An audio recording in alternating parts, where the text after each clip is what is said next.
The sun beat down on my neck, hot and relentless, making the air shimmer above the grass. Summer vacation had just started and I was already bored out of my mind. The days stretched out endlessly, each one hotter and slower than the last. My parents were gone for the weekend, leaving me alone with nothing to do.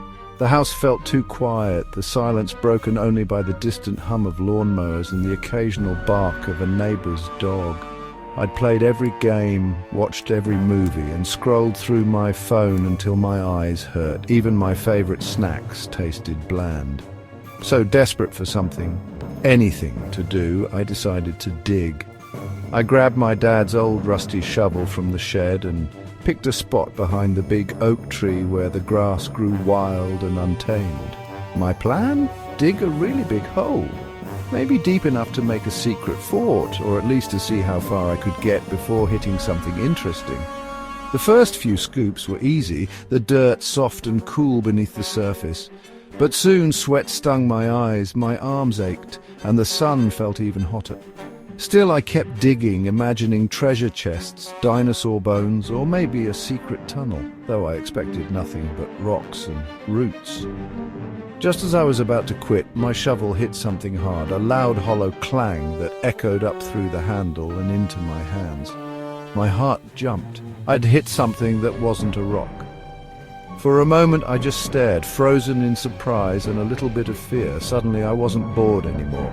I was buzzing with excitement and curiosity, my mind racing with possibilities. I dug faster, scraping dirt away from the object, my hands trembling with anticipation as more of it came into view. The boredom of the day vanished, replaced by a sense of mystery and adventure I hadn't felt in ages. I was on the verge of discovering something big, something that would turn this ordinary summer day into a story I'd never forget. As I cleared dirt from the object, the air turned cold, unnaturally cold for June. It was the kind of chill that seeps into your bones, making you shiver even though the sun still hung in the sky. I paused, glancing around, half expecting to see storm clouds rolling in, but the sky was clear. Goosebumps prickled my skin and my breath came out in a white puff. The temperature had dropped so suddenly it felt as if I'd stepped into another world. The world went silent. No crickets, no lawnmowers, not even the wind. The usual summer sounds had vanished, replaced by a heavy, unnatural hush that pressed in on my ears. It felt like the backyard was holding its breath. Every blade of grass, every leaf seemed frozen, as if time itself had stopped to watch what I was about to uncover. Then a strange, rotten, sweet smell drifted up from the hole, making my stomach churn. It was thick and cloying, a scent that didn't belong in the fresh summer air. I felt dizzy, but I couldn't stop digging. My head spun, but my hands kept moving. Almost as if they were being guided by something unseen. My hands moved on their own, driven by curiosity stronger than fear. I was compelled, desperate to see what lay beneath. Even as dread crept up my spine, the object took shape. Long, rectangular, made of dark, weathered wood. Its edges were rough and the surface was scarred by time, hinting at secrets buried for years. My mind raced. An old chest? A box? I tried to guess what it could be, but nothing prepared me for the truth. But as I brushed away the last layer of dirt, a horrifying shape appeared. My heart pounded as the outline became unmistakable. It was something I recognized from scary movies. A coffin, and it was right there, in my backyard, waiting to be discovered. It was a coffin, old, splintered, wrapped in rusted iron bands, carved with strange patterns. My shovel clattered to the lid as I scrambled out of the hole, heart pounding. Who would bury a coffin here? Was there a body inside? I should have run, but I was frozen, curiosity battling fear. It felt like this secret was meant for me to find. I edged closer, peering down at the coffin. On the lid, a tarnished metal plate caught my eye. There was writing on it, a name. My heart hammered as I realized the answer to the mystery was right there. I slid back into the hole, determined to read the name. I knelt on the coffin, wiping dirt from the nameplate with a trembling hand. The letters emerged, dark and unmistakable. I read the name once, twice, 3 times. It was my name, my full name. Panic seized me. How could my name be on this ancient coffin? My mind spun. Prank, coincidence, hallucination.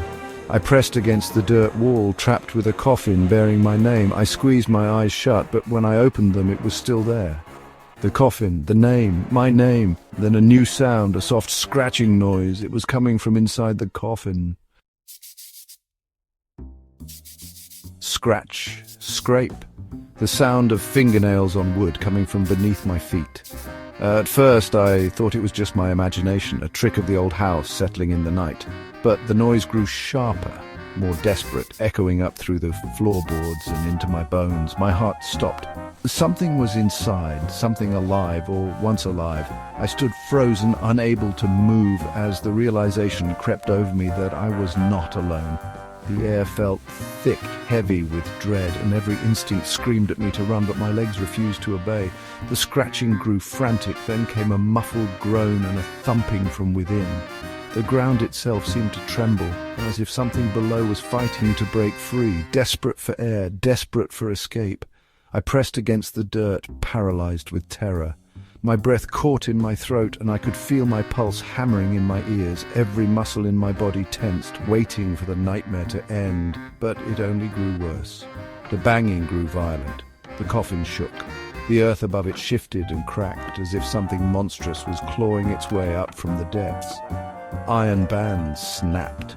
The lid creaked open, releasing a wave of rotten air. The stench was overwhelming, thick and suffocating, making my eyes water as the darkness inside seemed to pulse and breathe. I couldn't look away as a pale face appeared in the darkness. It hovered just beyond the edge of the open coffin, features twisted in fear and agony as if trapped between worlds. Its eyes were wide with terror, mouth open in a silent scream. The face was so familiar, yet impossibly distant, as if I was staring into a nightmare made real. I recognized the face instantly. It was mine, my own features twisted in horror, staring back at me from the darkness below. My own terrified eyes stared back at me from inside the coffin.